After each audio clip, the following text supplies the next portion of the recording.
everybody, I'm Josh. And I'm Rachel. And we're just wrapping up a 2-night stay at MGM Grand. It's one of the last MGM properties on our list. And it's the largest single hotel in the world. Let's go. Here we go.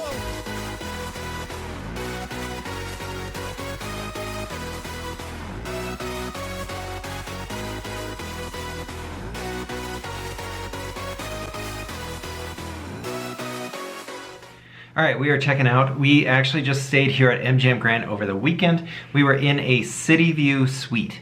And this is one of those things, we didn't do a $20 trick. Right, no, we actually ended up checking in and they automatically upgraded us. I'm assuming this is because of the gold status.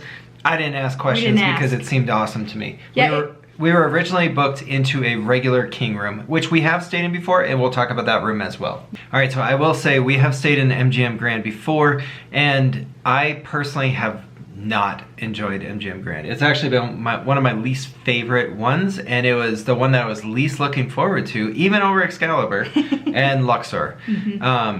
And the reason why is just it's sheer size. It is so big. Yes.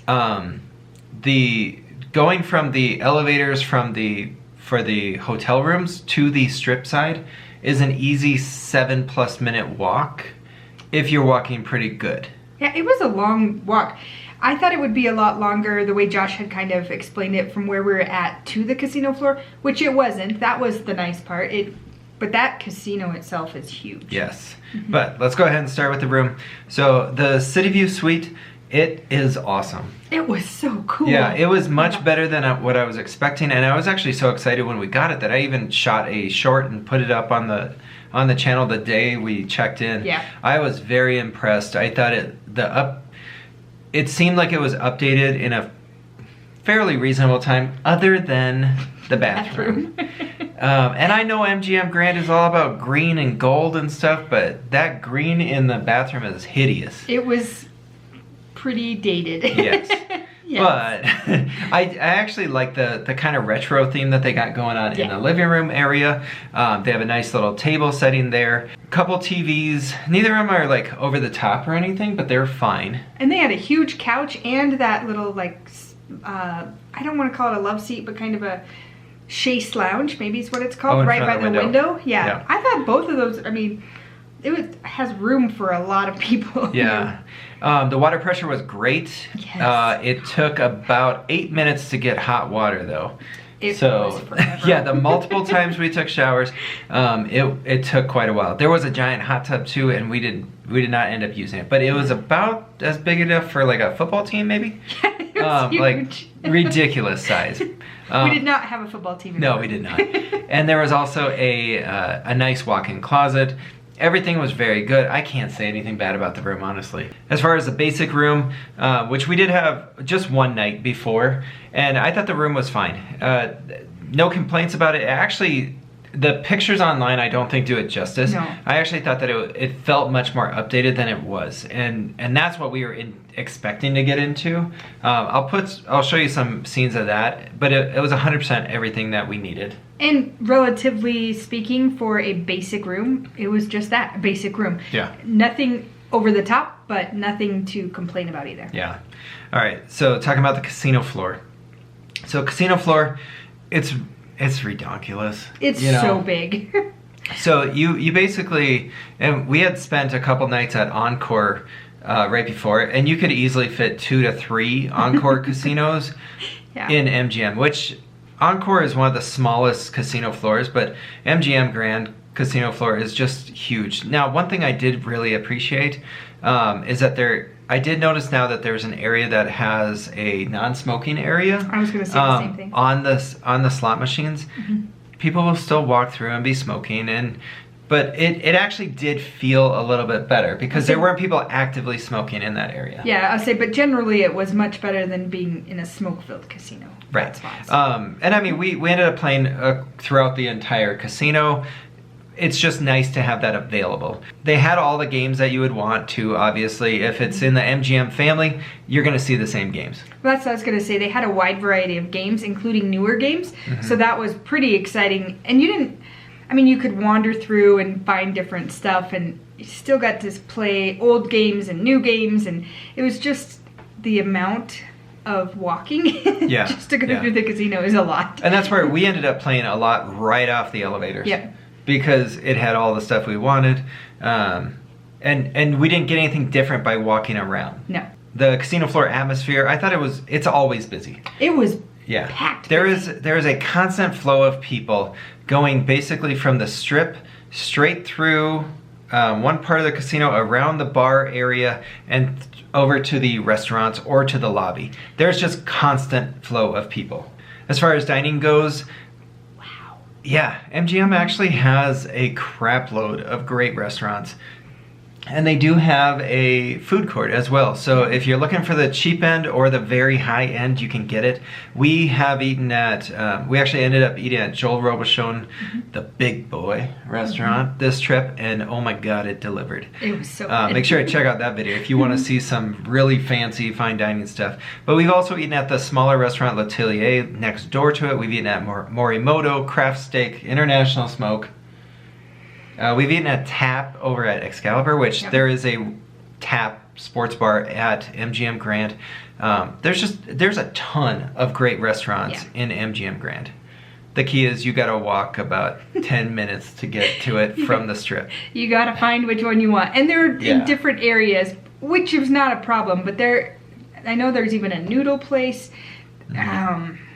I just know there's a ton of different restaurants there that we haven't tried all of them, which is shocking for us because we have tried a lot of them.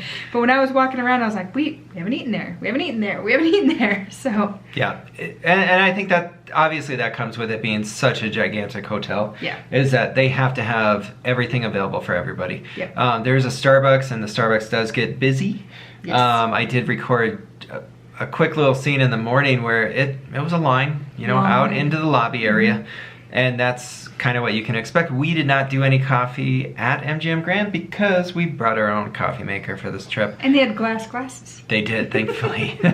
They do have a buffet. We have not eaten there, but that option's available. We've heard it's kind of on the mediocre side. Yeah.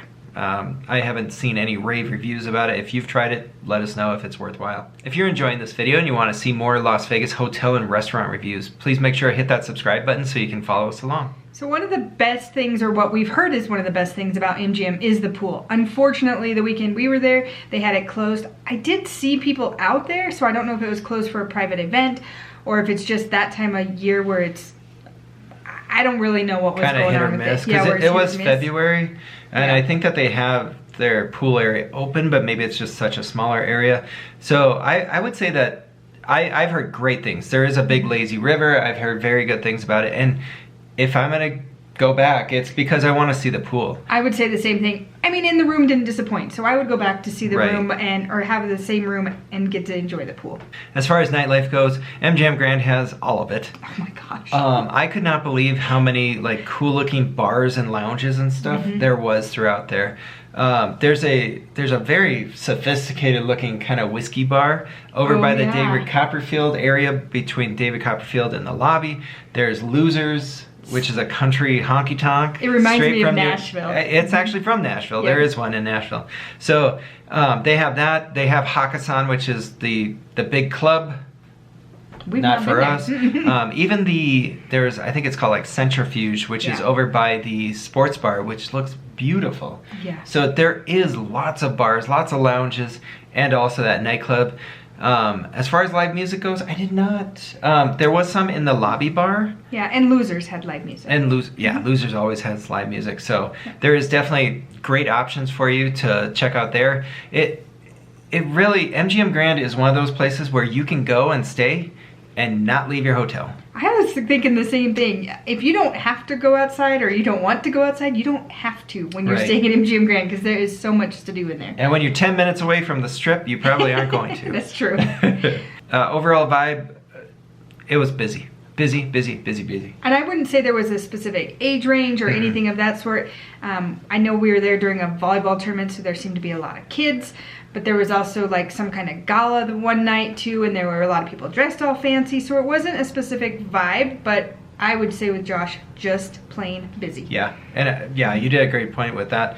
It's all age ranges. It's families, it's kids, it's the fanciest people. you know, the mansion is the like super exclusive hotel for MGM Grand, and I mean, we don't even know how to get there, but that is there. So you do have like the very high end as well as the low end. So it's really a neat eclectic mix of people. One of the things that I found was pretty exciting, and you'll see it in, you can check out one of our other vlogs for the day trip, but MGM Grand offered a place to rent a car, and it was right in the lobby, easy access, very, very nice to have. Yeah. I think being able to rent a car at your hotel is the game changer I never knew of, and the reason why I never rented a car in 50 plus trips. As far as shows go, Jabberwockies, David Copperfield, and Ka are all... Oh, that's right, I forgot about that. Are all at MGM Grand. Going back to You Can See and Do Everything. You've got a magic illusion show, you've got dancing, and then you've got your Cirque du Soleil show. You really have everything at MGM Grand. Something else that stood out to me was that they have a gold lounge. Oh yeah. So most of the places have it where if you're like platinum or above, you can end up getting like a VIP check-in experience. I was extremely happy that, because we just dropped down to gold this year for the first time in like 4 or 5 years, and they had a gold lounge on the right hand side over by the car rental spot where we were able to skip the line to check in. And it was a giant line. And if you've ever been in MGM Grand, the lobby is huge and it can get super busy, and being able to walk straight into the gold lounge, I think there was like maybe one person, maybe nobody, but they checked us in great. The service was awesome also. Yes, and I will say in regards to the gold lounge as well, the bell desk also had a gold, platinum, and noir line. So that was a life changer. Yeah, if you're going to like Bellagio or Aria, platinum and above is, and sometimes even during, I know during COVID, sometimes platinum wasn't even its own line at those ones, but to see gold line at this, like, it was great. And I've said before, like, gold is the new platinum with MGM Grand, or with MGM Rewards.